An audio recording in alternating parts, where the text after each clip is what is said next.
अस्सलाम वालेकुम students, mathematical methods की एक्सरसाइज 10.2 को हम कंटिन्यू कर रहे हैं। एक्सरसाइज 10.2 का पार्ट 1 और पार्ट 2 वीडियोस जो है वो पहले से आपने देख ली हैं और समझ ली होंगी आई होप। अब क्वेश्चन नंबर 5 पे आते हैं। क्वेश्चन नंबर 4 तक पिछले पार्ट्स में है। क्वेश्चन नंबर 5 में again you have to find the general solution D cube minus D square plus D minus 1 into Y equal है 4 साइन ऑफ एक्स के।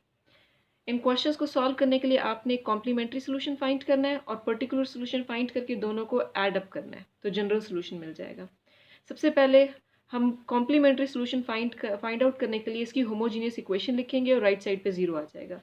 एसोसिएटेड इक्वेशन में M cube minus M square plus M minus 1 equals to 0, इसको factorise करें और factors find कर लें।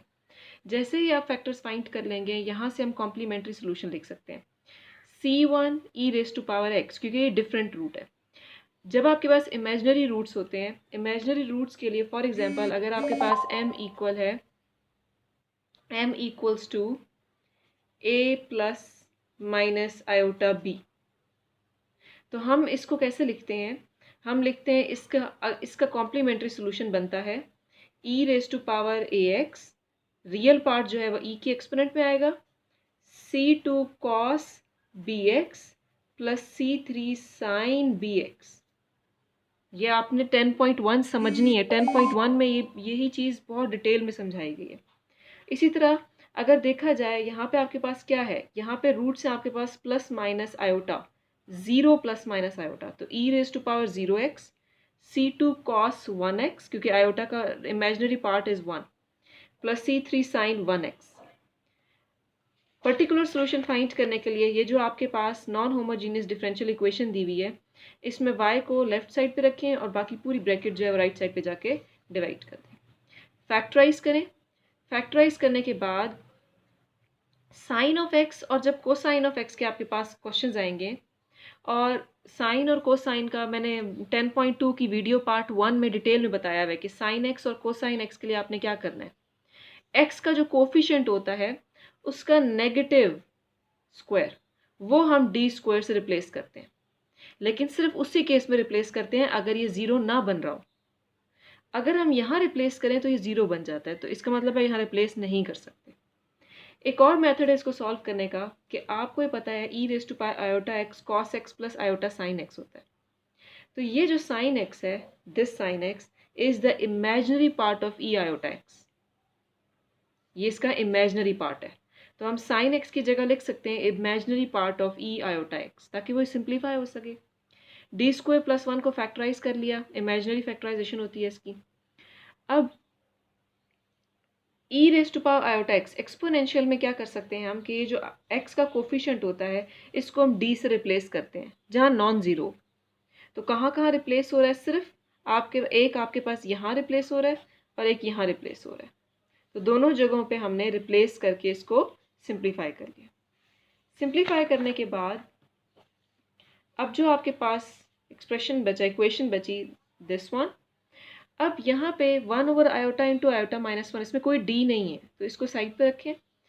अब यहाँ पे आपका फॉर्मूला अप्लाई होता है 1 over D minus M F of X. M यहाँ पे आयोटा है तो ये क्या बनेगा, E raise to power iota X, E raise to power minus iota X, और एफ ऑफ एक्स क्या है यहाँ पे, ई आयोटा एक्स। दोनों पावर्स एड अप होके यहाँ ई रेज टू पावर 0 और जो कि 1 होता है, तो इंटीग्रेशन ऑफ 1 क्या बनेगी, x। अब सबसे पहले इसको रैशनलाइज कर लें। रैशनलाइज करने के बाद सिंप्लीफाई कर लें। हमें पता है कि आयोटा स्क्वायर इक्वल होता है -1 के, तो आयोटा 4 किसके इक्वल होगा, 1 के। तो इसको सिंप्लीफाई करके 2 के साथ कैंसिलेशन कर लें। अब जब सब कुछ सिंप्लीफाई हो गया, कोई भी डी यहाँ पे नहीं बचा, तो हम यहाँ पे क्या कर सकते हैं कि ई आयोटा एक्स की वैल्यू वापस सब्सटीट्यूट करेंगे। क्या थी, cos of x plus iota sign of x, ये आपके पास ई आयोटा एक्स का फॉर्मूला है। सब्सटीट्यूट करने के बाद ये पूरी की पूरी ब्रैकेट जो है वो कॉस एक्स से भी मल्टीप्लाई करनी है और आपने साइन एक्स से भी मल्टीप्लाई करनी है। मल्टीप्लाई करने के बाद सारे रियल पार्ट सेपरेट कर लें और सारे इमेजिनरी एक तरफ, आयोटा वाले एक तरफ कर लें। अब यहाँ पे अगर आप देखें, आपके पास यहाँ पे इमेजिनरी आ रहा था, तो इस पूरी ब्रैकेट का इमेजिनरी क्या बनता है, ये वाला पार्ट, यानी आयोटा वाला पार्ट, जो कि क्या है, X cos X minus sine. Iota नहीं लिखना, आयोटा का मतलब ही यही है कि इमेजिनरी पार्ट। इसको सिर्फ रीअरेंज किया, वाई सी का आंसर और वाई पी के आंसर को ऐड अप किया तो आपको मिल गया यहाँ पे जनरल सोल्यूशन। क्वेश्चन नंबर 6 में D cube minus 2d square minus 3d plus 10y is equal to 40 cos of x. सबसे पहले कॉम्प्लीमेंट्री सोल्यूशन फाइंड करने के लिए यहाँ पे आपने इसकी होमोजीनियस इक्वेशन लिखी यानी इक्वल टू 0 लिखा, एसोसिएटेड इक्वेशन बनाए m की टर्म्स में और फैक्टराइज कर लें।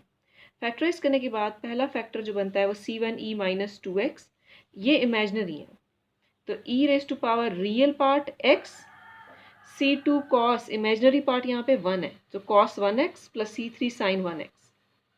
अब पर्टिकुलर सोल्यूशन फाइंड करने के लिए ये जो आपके पास नॉन होमोजीनियस इक्वेशन है इसमें ये पूरा का पूरा y का कोफिशिएंट यहाँ लाके डिवाइड कर दें।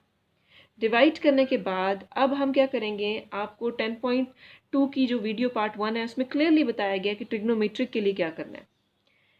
यहाँ जो x कोफिशिएंट है 1 है, डी स्क्वायर को आपने रिप्लेस करना है नेगेटिव ऑफ दैट कोफिशिएंट का स्क्वायर। तो इसको रिप्लेस किया यहाँ पे, यहाँ डी स्क्वायर की जगह -1 आ गया, डी स्क्वायर की जगह -1, तो ये सिंप्लीफाई करके ये बच गया। इसको रैशनलाइज कर रहे हैं ताकि ये सिंप्लीफाई हो सके। जब रैशनलाइज कर लिया तो अगेन डी स्क्वायर आ गया, तो अगेन डी स्क्वायर की जगह हम यहाँ रिप्लेस कर सकते हैं इसी चीज़ को। रिप्लेस करें, रिप्लेस करने के बाद इसको सिंप्लीफाई करें तो आपके पास ये टर्म बच गई। जब भी आपके पास डी न्यूमरेटर में आए यानी प्रोडक्ट में आ रहा है, डी मीन्स डेरिवेटिव, तो इसका ये मतलब है कि ये ब्रैकेट ओपन कर लें और D of cos of X बनेगा minus sine of X, derivative 3 times cos of X. Y C और वाई पी के आंसर्स को ऐड अप करके हमने फाइंड कर लिया general solution. Similarly question number 7 में सबसे पहले कॉम्प्लीमेंट्री सोल्यूशन के लिए एसोसिएटेड होमोजीनियस इक्वेशन बनाई यानी राइट साइड पे 0 लिखा। एसोसिएटेड इक्वेशन बनेगी m स्क्वायर प्लस 4, फैक्टराइज किया तो ये बना 0 प्लस माइनस 2 आयोटा। ये फैक्टराइज कैसे होता है, m square minus of minus 4 का स्क्वायर लिख सकते हैं हम इसको यहाँ पे, या स्क्वायर नहीं m स्क्वायर, और यहाँ हम क्या लिख सकते हैं, हम यहाँ लिख सकते हैं, हमें पता है कि आयोटा स्क्वायर होता है -1, तो माइनस ऑफ यहाँ लिख सकते हैं 4 आयोटा स्क्वायर, तो ये बन जाएगा m स्क्वायर माइनस 2 आयोटा का स्क्वायर, तो a square minus b square का फॉर्मूला बन गया यानी m minus 2 iota into m plus 2 iota. अब जो रूट्स आए आपके पास उसके लिए e raise to power real part x, c1 cos imaginary part x, c2 sin 2x। Particular solution find करने के लिए जो आपके पास नॉन होमोजीनियस इक्वेशन है इसमें y का कोफिशिएंट यहाँ जाके डिवाइड कर दें राइट साइड पे, तो ये बन गई टर्म। अब sine square x double angle identity है, यहाँ अप्लाई करें डबल एंगल आइडेंटिटी, सिंप्लीफाई करने के लिए हम ये कर रहे हैं। 2 और 4 की कैंसिलेशन हुई आपके पास यहाँ पे, और उसके बाद हमने क्या किया, यहाँ ऑब्जर्व करें ये पूरी की पूरी ब्रैकेट 1 से भी मल्टीप्लाई हो रही है और माइनस cos 2x से भी मल्टीप्लाई हो रही है, तो इसको सिंपल जो है वो आपने प्रोडक्ट लगा के ओपन कर लिया। ओपन करने के बाद डी स्क्वायर प्लस 4 को हम अगर 4 यहाँ से कॉमन लें तो क्या बनेगा, 4 की जगह आ जाएगा 1 प्लस डी स्क्वायर ओवर 4। यहाँ डी स्क्वायर प्लस 4 को फैक्टराइज कर लिया। अब ये जो आपके पास टर्म है अगर इसको हम न्यूमरेटर में लाएं तो इसकी पावर 1 जो है वो -1 बन जाएगी, और ये जो cos 2x है मैंने आपको फॉर्मूला बताया था e raise to power for example iota x, ये किसके इक्वल होता है हमारे पास, cos x plus iota sin x। यहाँ क्या है cos 2x 2 है तो क्या है e2 iota x is cos 2x plus iota sin 2x। तो अगर ये देखा जाए तो ये रियल पार्ट है इसका e का, तो हम यहाँ लिख सकते हैं रियल पार्ट ऑफ e2ix। अब नेक्स्ट स्टेप क्या होगा, सिंपल बायनोमियल ओपन हुआ है, 1 पावर नीचे और D square by 4 plus up to so on, वो जो पावर -1 और फिर इस टर्म सेकेंड टर्म का होल स्क्वायर हमने किया हुआ है binomial. For example 1 plus x की पावर n, तो वो किसके इक्वल होता है, 1 plus n x plus n into n minus 1 x square over 2 factorial plus up to so on, ये बायनोमियल हमने किया हुआ है, यही यहाँ अप्लाई किया। ज़्यादा पावर्स खोलने की ज़रूरत नहीं है। यहाँ इसके साथ क्या है, कुछ भी मल्टीप्लाई हो रहा है 1। अब यहाँ आ जाए एक्सपोनेंशियल का मैंने मेथड बताया हुआ है कि जो आपके पास x का कोफिशिएंट होता है, यानी क्या है 2 आयोटा, d को उससे रिप्लेस कर लिया। यहाँ रिप्लेस नहीं करेंगे, अगर यहाँ रिप्लेस किया तो ये 0 बन जाएगा। अब 1 times 1 is 1 minus D square का मतलब है 2 दफ़ा डेरिवेटिव इस 1 का, जो कि क्या बनेगा 0। इससे आगे जितनी भी d की पावर बनेंगी वो भी डेरिवेटिव 0 बना रही हैं, तो वो लिखने की ज़रूरत नहीं। अब यहाँ सिंप्लीफाई कर लें, सिर्फ सिंप्लीफिकेशन की हुई है। सिंप्लीफाई करने के बाद इसको रैशनलाइज किया हुआ है, क्योंकि डिनोमिनेटर में आयोटा नहीं होना चाहिए, तो मल्टीप्लाई भी डिवाइड भी, फिर अगेन उसको आयोटा स्क्वायर -1 होता है तो वो माइनस और ये माइनस मिलके प्लस बन जाएगा। अब सिंपल आपके पास यहाँ पे क्या बचा है, यहाँ पे आपके पास बचा है ई 2 iota x over D minus 2 iota, जहाँ जहाँ x है बेसिकली वो f ऑफ x है। ये this is your f of x, E 2 iota x right now here is f of x। Formula लगाएंगे यहाँ पे, फार्मूला वही वाला जो हमने पहले क्वेश्चन में भी किया है, 1 over d minus m f of x is e m x integration e minus m x f of x ds।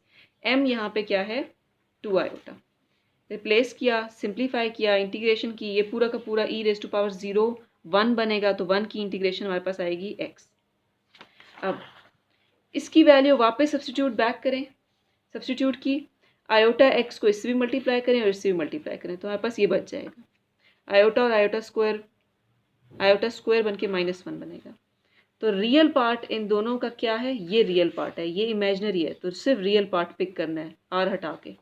दोनों को ऐड अप किया सॉल्यूशंस को, तो आपके पास आ गया जनरल सॉल्यूशन।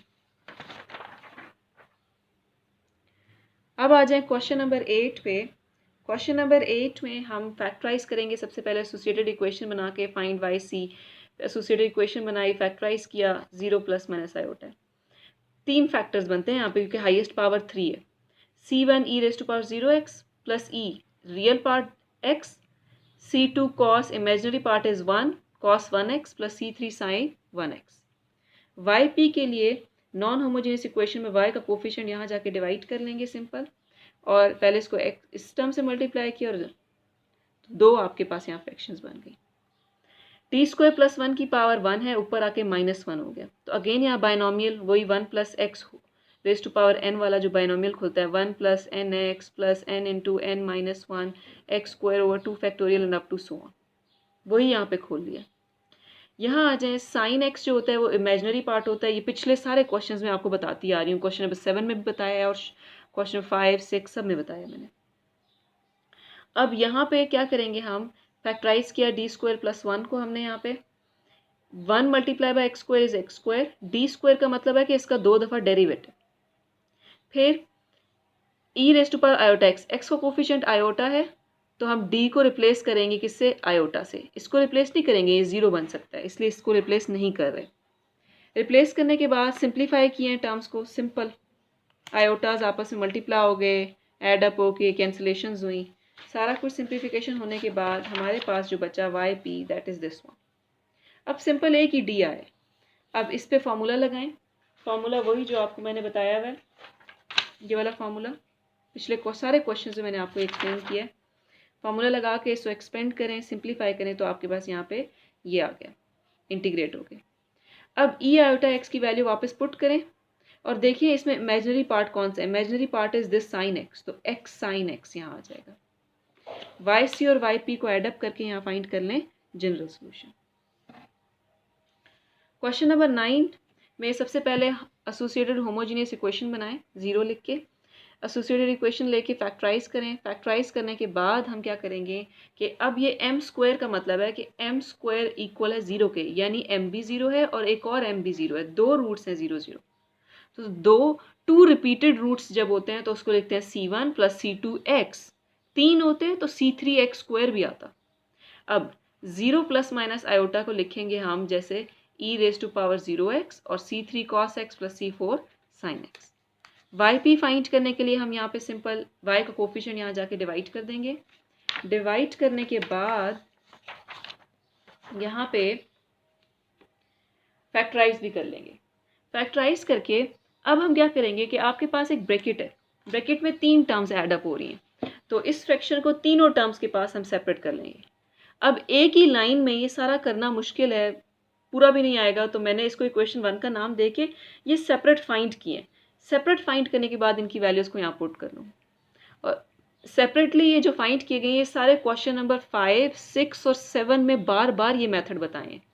तो यहाँ आप जस्ट इसका सोल्यूशन देख लें, ये मेथड्स मैंने क्लियरली बताए हैं। बस यहाँ पे एक चीज़ नई ये है कि ये जो आपके पास पहली वाली फ्रैक्शन बनती है, इस वाली टर्म को ऊपर ले जाके -1 बायनोमियल खोलेंगे, जैसे मैंने पिछले क्वेश्चन में भी बताया। अब 1 times 3x square is 3x square, D square का मतलब है इसका 2 दफ़ा डेरिवेटिव, और अगले सारे डेरिवेटिव तो 0 होंगे, 4 दफ़ा डेरिवेटिव, 5 दफ़ा डेरिवेटिव 0। अब 1/d स्क्वायर, सिंपल जो d स्क्वायर होता है वो डेरिवेटिव होता है, 1/d या 1/d स्क्वायर इंटीग्रेशन होती है। तो इसको सेपरेट करके 2 दफ़ा d कर लें। पहली दफ़ा इसकी इंटीग्रेशन, तो एक्स स्क्वायर की इंटीग्रेशन क्या होती है, x³/3। यहाँ 1 की इंटीग्रेशन क्या होती है, सिंपल, यहाँ पे छोटी सी मिस्टेक है, हम यहाँ पे कर सकते हैं, इसकी जब 6 की इंटीग्रेशन करेंगे तो यहाँ बनेगा 6x, ये बनेगा आपके पास 6x, ये तो बनेगा 3x³/3 और ये बन जाएगा 6x। अब अगेन इसकी इंटीग्रेशन हो रही है, जब अगेन इसकी इंटीग्रेशन होगी तो x4/4 और यहाँ जब इंटीग्रेशन होगी तो 6x²/2, तो यानी ये क्या बचेगा यहाँ पे 3x², तो ये आया x4/4 - 3x²। सिमिलरली जब हम इसकी इंटीग्रेशन करेंगे नेक्स्ट पार्ट की, तो ये नेक्स्ट पार्ट की इंटीग्रेशन आपको सारी जो है 5, 6 और 7, 8 इन सब क्वेश्चंस में आपको यही इंटीग्रेशन, यही जो है वो आपको कराया गया सारा, इसलिए यहाँ पे थॉरली बस से बता रही हूँ, ये देख लें।